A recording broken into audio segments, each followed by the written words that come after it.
এই শীতকালে খুব সহজেই কিভাবে পিঠা খাওয়া যায় ঘরোয়াভাবে সেটাই আজকে দেখাবো, কোনো কষ্ট ঝামেলা ছাড়াই। আমি বাহিরে যে মামা খালারা পিঠা বিক্রি করে তাদের কাছ থেকেই 15 পিসের মতো ছোট লম্বা পিসের পিঠাগুলো নিয়ে এসেছিলাম।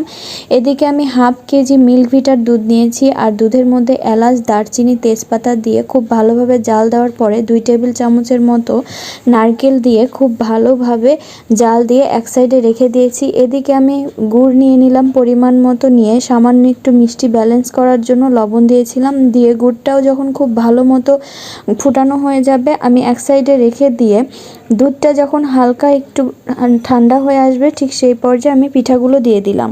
একটু নেড়েই তারপরে গুড়টা যখন ঠান্ডা হয়ে যাবে ঠিক সেই পর্যায়ে ছাঁকনি দিয়ে ছেঁকে গুড়টাকেও দিয়ে দিব। দেওয়ার পরে 2 থেকে 3 মিনিট একটু গরম করে ঢেকে রাখবো 2 থেকে 3 ঘন্টা। এভাবে খুব সহজে কোনো ঝামেলা ছাড়াই ঘরেই বানিয়ে নিতে পারবেন। ভীষণ মজা হয়েছিল।